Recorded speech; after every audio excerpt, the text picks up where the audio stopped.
I've invested £1,000 per month for the first 3 months of 2026 over on my Trading 212 Stocks and Shares ISA account, but the results have been anything but predictable. We've entered a year defined by massive geopolitical shifts from the US-Iran conflict through to surging gold and oil prices, to bizarre headlines that Trump is going to take over Greenland, and that chaos has created quite the divide within my investment portfolio. My market tracking index funds have definitely been holding the line, but my individual stock picks on the other hand have certainly taken a bit of a hit. So today, with complete transparency, I'll share my Q1 performance and how I'm certainly navigating what's been some slightly unpredictable times in the stock market in the first 3 months of this year, and I'll give a little bit of an insight into how I'm positioning my portfolio throughout 2026. Okay, Q1 so far was quite a lot to process, but as a long-term investor, my goal isn't necessarily to react to the news, and instead it's just to kind of be aware of it. Because my £1,000 per month contributions to my Stocks and Shares ISA account are a bet on future global growth over many decades, and they're not so much about what's going to happen tomorrow or next week. However, I find understanding the why behind market movement is important to me to stay disciplined in my investment portfolio, but it also gives me, a little bit more of a sense of confidence and perhaps more self-control over the portfolio too. So in light of that, here's a bit of a brief market recap on some of the big things that have taken place and how it's impacted the value of my investment portfolio. And be sure to let me know down in the comment section below how these things have affected your portfolio too. And they put a tariff on countries if they don't go along with Greenland, because we need Greenland. Okay, so the year started off positively for my Trading 212 portfolio, and that was until the 17th of January, where Trump announced he was planning to take over Greenland in a lengthy post on Truth Social, stating a 25% tariff would be placed on European allies if they didn't agree to sell it. The portfolio then took a bit of a hit, being down £1,947 in the space of 2 days.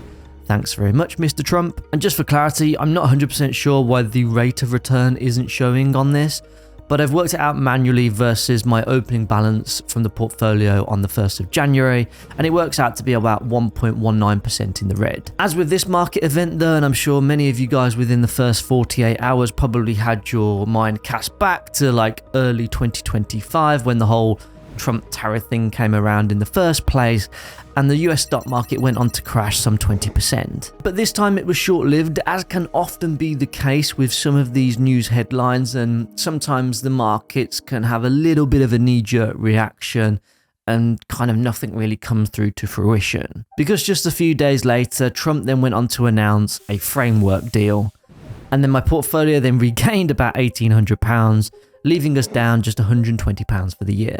Which, just being honest, relative to the portfolio size is not really much whatsoever. But the next stock market event, I didn't survive all too well. Fast forward to early Feb, and there was a big capital rotation that took place out of tech stocks.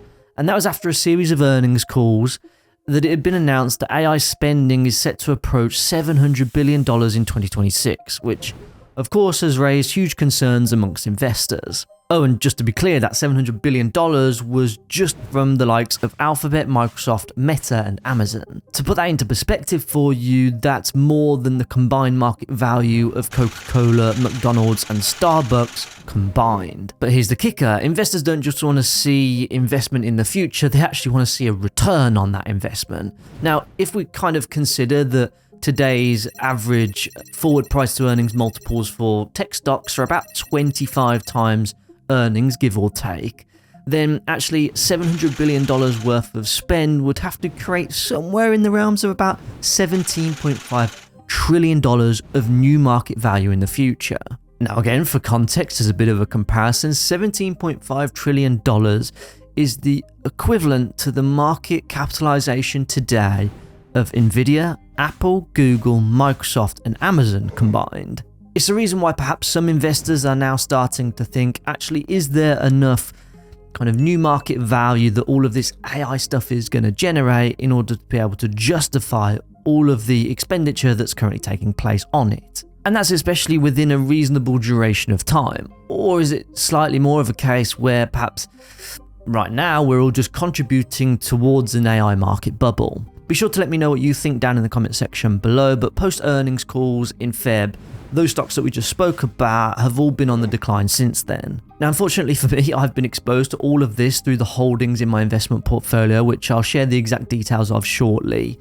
And that resulted in the biggest decline of my investment portfolio from being nearly back to break even on the 3rd of Feb to then being down over £5,000 by the 6th of Feb. For context, that's 4.6% of the investment portfolio value at that time, which of course is a huge amount of money. However, I still have to have that kind of long-term investor mindset, if you like, and kind of realize that actually overall my investment portfolio is still actually heavily in the green since I started out investing. I guess what's important for me to say, and this is certainly something that I've felt as my investment portfolio has grown over time, in the bigger the portfolio gets, the bigger those fluctuations in your portfolio are. Like if I cast my mind back to when I say I had like a £1,000 investment portfolio, well, that same 4.6% unrealized loss would be the equivalent of 46 quid, which I'm certainly not going to get upset about given the context of the size of that portfolio. But because I've been building my investment portfolio for nearly 9 years now, then actually any kind of even small fluctuations in the portfolio can be a meaningful amount of money. Like a £5,000 swing in portfolio value is absolutely mental to me. It's the equivalent of buying like, I don't know, maybe 8 times the value of my first car. So when you put that into context, like it's a huge amount of money and a huge swing in value in the investment portfolio. But of course, that's just part and parcel of growing a bigger investment portfolio over time. And I think sometimes it can be easy to lose that context, but obviously it's what I've been working towards progressively. And as a result, I try and just forget about the numbers that are on the screen and just keep going. But that wasn't all that shook the stock market so far in 2026, and actually the next one is probably the worst of all of them. So Operation Epic Fury became a thing, branded up as Nintendo Wii Sports on the White House Instagram account, which is absolutely wild. And that was after Trump decided to launch an attack on Iran to take out the Iranian leader. And this was because Trump has said, and I'm going to quote this, that he was threatening America and our core national security interests. And as such, we are going to destroy their missiles and raise their missile industry to the ground. This all started on Saturday, the 28th of February, so obviously markets were closed during that period of time, so we're fairly muted over the weekend. And actually my investment portfolio went on to gain £1,500 in value to the 5th of March to a portfolio balance of £92,901, but that was all short-lived. From the 5th of March, as airstrikes escalated with Iran and they started to respond by launching missiles and drones on Israel, UAE, Qatar, Kuwait, Bahrain, Jordan and Saudi Arabia, we started to see the true fallout of markets. But it wasn't just the stock market that's been affected by all this. Actually, the International Energy Agency has been quoted saying that this could all result in the biggest ever supply disruption of oil due to the Strait of Hormuz, which is essentially the transportation link or a key transportation link between the Gulf and the rest of the world. As a result, oil prices have skyrocketed to nearly $100 a barrel as of recording, whilst other energy sources like UK natural gas has skyrocketed too due to affected supply. Now, whilst this has had a knock-on effect on many different things, including the F1 schedule, which I'm admittedly disappointed about, it's also having a knock-on effect on the global economy too, which could translate into an impact to the broader stock market. Let me cast your mind back to like 2022, 2023. Remember when we saw those huge inflation figures at like 10 or 11% in the UK? Well, that was in part due to a bit of a supply shock of oil and gas at the time. Now, there was some research published by the IFS, which actually compared that kind of 2022, 2023 supply shock to the kind of price impacts that we're seeing today amongst oil and gas. And as you can see, oil prices are close to that 2022-2023 level, but natural gas prices haven't jumped quite as much. But within 2 weeks of the war starting, wholesale gas prices jumped by 67% and oil prices jumped by 35%, which of course may differ slightly by the time that you guys watch this video, but it's important context to understand that prices are certainly going up. Now, that price increase then therefore has the potential to spike the inflation rate, probably not quite to the levels that we saw in 2022, 2023, but spike the inflation levels nonetheless. And that's not just me saying this, this is coming from the European Central Bank and the Office of Budget Responsibility too. Now, in theory, inflation could cause interest rates to go up like we saw back in 2022, and in theory, this could have two impacts for investors. Firstly, cash on company balance sheets becomes worth less because inflation is eroding its value. Secondly, the cost of capital becomes more expensive because if interest rates go up, then obviously the cost to service any debt that a company has is going to cost them more. And of course, this is all at a time where many companies all around the world, specifically the tech ones, are making huge spending commitments to their shareholders on AI spend, and that probably doesn't bode well for perhaps an interest rate climate, where interest rates are meant to be coming down right now, could potentially swing back in the other direction. In the short term, this has without doubt caused additional volatility within my investment portfolio, and I'm actually down about 4% year to date as of recording. Now, I do all of this over on Trading212, who are a commission-free investment app, and they're kindly offering all of my subscribers one free fractional share valued up to £100 to help you get started. All you need to do is click on the QR code up here on screen and open an account. Alternatively, if you have opened an account within the past 10 days, be sure to enter the promo code Mitch within the app, and all you'll need to do is deposit £1 and you'll still qualify for that one free fractional share. Full transparency, this is an affiliate link which massively helps support the channel at no extra cost to you, so thanks so much if you do go on to use that link. And now let's dive a little bit more into the details of my individual holdings, and I'll also share the reasons why I sold nearly £7,000 worth of individual stock and why that may have been a good decision. So a little bit of context, I personally take the approach of having a core and a satellite approach to my investments, which admittedly could do with some improvements and a little bit of refinement. I have made some improvements from a risk and exposure perspective, which I'll share shortly, but here are the holdings in my portfolio and which part they sit in. On the core side, I have my market tracking ETFs in the FTSE All World, along with an S&P 500 ETF too. And for long-time viewers of the channel, you'll probably know that I did just have a pure American investment portfolio up until about January 2025, where I started to diversify a little bit more geographically. And here are the satellite positions, which are more of my high conviction individual stock picks. Yes, there's certainly duplication here, but the stock picks that I've chosen are to achieve something called portfolio alpha, which essentially concentrates your portfolio to a few higher conviction areas in order to hopefully outperform the broader market.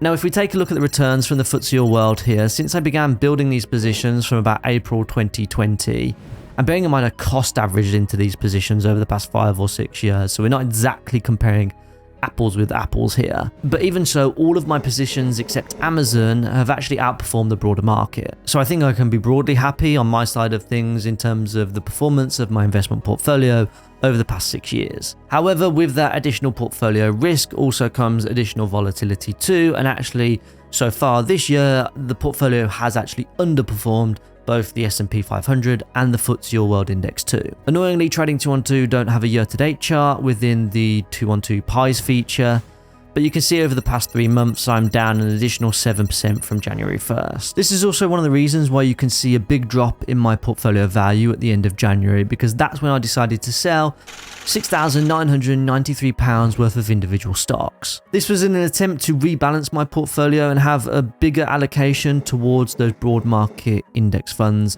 and I'll share from a market timing perspective in just a moment's time whether it worked out good or bad in terms of short-term market performance after I went on to sell those positions. Again, this is just my personal investment experience based on my own personal risk appetite and investment objectives, and I think it's probably a little bit of a reflection of an evolving risk appetite over time, because like 24-year-old Mitch, when he first started out on Trading212, has a slightly different risk appetite now to 30-year-old Mitch, who's a dad. And I think my portfolio perhaps just needs to reflect that. So in terms of my asset allocation, well, back in January, it was bang on 50-50. Whereas now we're sat at 57.5% in my core and 42.5% in my satellite. But if I layer in my holdings, which I also have over in my Vanguard Stocks and Shares ISA account, it actually shifts it to 64.2% in my core and 35.8% in my satellite, which I'm a little bit more comfortable with. I do still probably plan on doing a bit more rebalancing in future, and I think I'll try and do that through additions into a FTSE All World Index throughout the course of 2026 in order to ideally get that allocation up to maybe perhaps a 70-30% split instead. I do also acknowledge that about 60% of that FTSE All World is in American markets, but for me personally, it still gives me 40% exposure to the rest of the world, which is 40% more than what I otherwise would have done kind of considering that I've got an S&P 500 ETF along with a FTSE World ETF too, which of course offers duplication across the two. I feel like in Q1 though, having that core satellite approach to my investment portfolio has certainly shown the benefits and the drawbacks of having a portfolio designed in this way. But it is an approach that I'm comfortable with, and I will continue to refine and rebalance over the course of the coming years ahead as my risk appetite changes too. But as promised, full transparency, I will show you exactly where I sold all of my individual shares, which took place on the 29th of January, which you can see by looking at these 6 charts now on screen, and you'll see what market prices did prior and afterwards. And I've marked up with a little red dot roughly where I sold for context. As you can see, market prices for all of these stocks are generally lower now than when I sold, and I sold reasonably close to all-time highs on most of these stocks too, which I'm generally happy about my exit point, given it's practically impossible to time the market with any degree of accuracy. And instead it was just a positioning thing which worked out quite well at the time, given that if I would have left it another 2 or 3 weeks, then actually I would have got far less than the £6,993 worth of stock that I was able to sell for at the time. So look, that was my approach to investing £1,000 a month throughout the course of Q1 in what certainly has appeared to be quite a chaotic start to the year, albeit broader stock market conditions are actually fairly muted. And if you do want to see further quarterly updates like this, then be sure to drop a like on the video. Whilst you're over here, as you know now, I invest heavily into ETFs, and if you want to know how to do that too, then I've made a video here where you can learn all about it. With that said, I'll see you over in the next one.